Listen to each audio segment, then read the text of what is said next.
You ever been so scared of something that it, completely changes your life?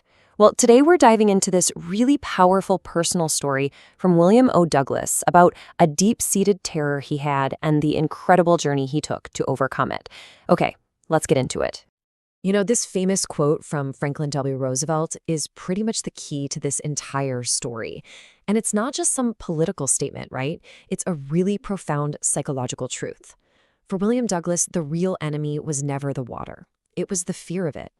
So, where did all this start? It's kind of easy to think a phobia just kicks off with one big event, but for Douglas, the seeds of his terror were actually planted a long, long time before the incident that almost took his life. And this contrast here is so important for understanding where his fear came from. So imagine him as this tiny toddler at the beach, maybe 3 or 4 years old, and he gets knocked over by a wave. To his dad, it's funny, no big deal. But for a little kid, that overpowering force is pure terror. Fast forward a few years, he's at the YMCA pool and boom, those bad memories come rushing back. But this is also the place where he starts to slowly and very carefully build back a little confidence.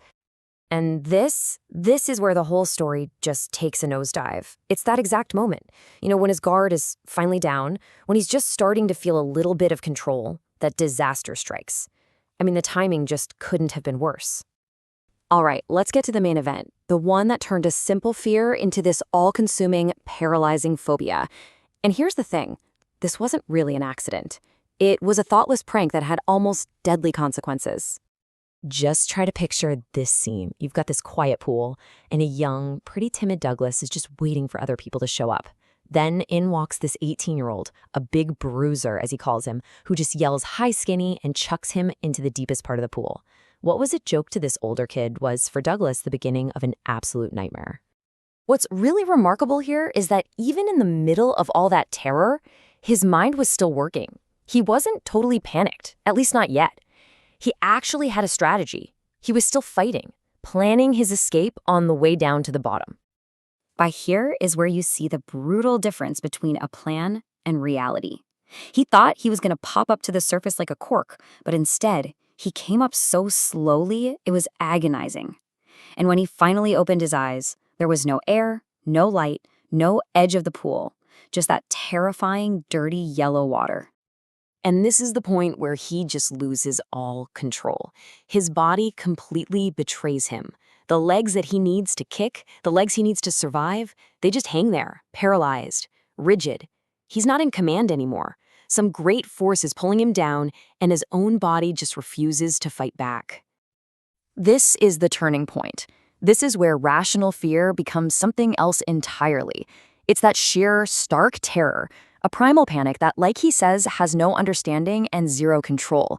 It's a fear so absolute that it just wipes out all reason. And then something really weird happens. Just as the terror is at its absolute peak, his body starts to give up. And with that comes this strange, odd sense of peace. The struggle is over. The blackness that sweeps over him isn't scary anymore. It's a release from all that panic.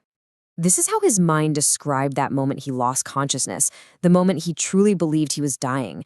It's just a powerful, chilling end to the most traumatic event of his life. The curtain falls.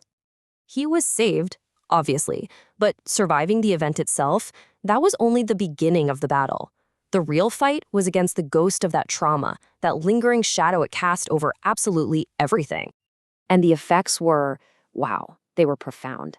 This wasn't just about swimming pools anymore. The fear infected every single part of his life that had anything to do with water.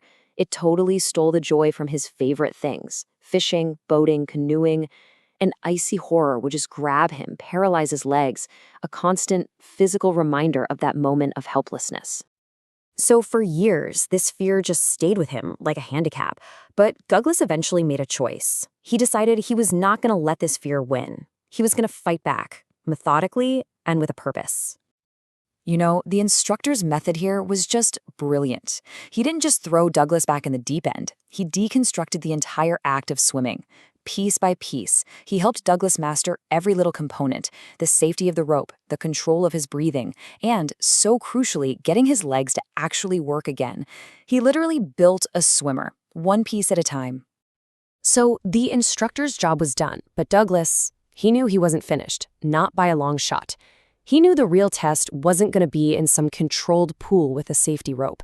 It was facing that deep, open water and his terror all by himself.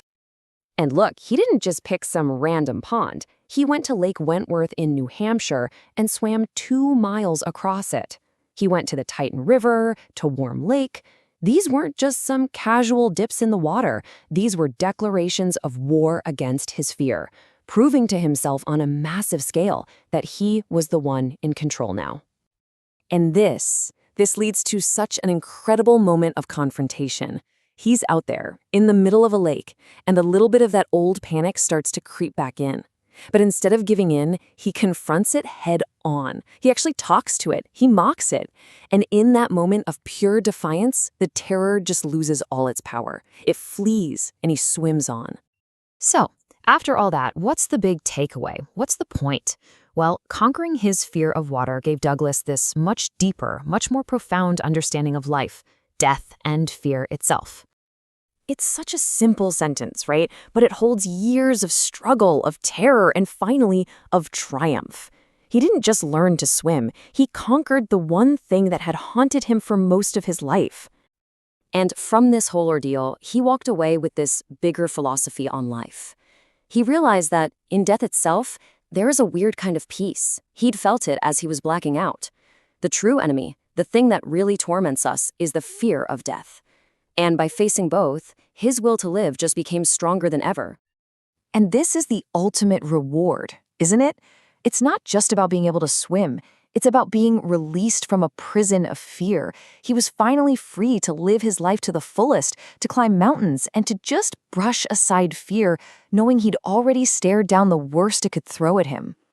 You know, the story of William Douglas is just such a powerful reminder that our deepest fears, they can be confronted and they can be overcome. So it kind of leaves us with a question to think about. What's our deep water, and how can we start that journey to conquer it?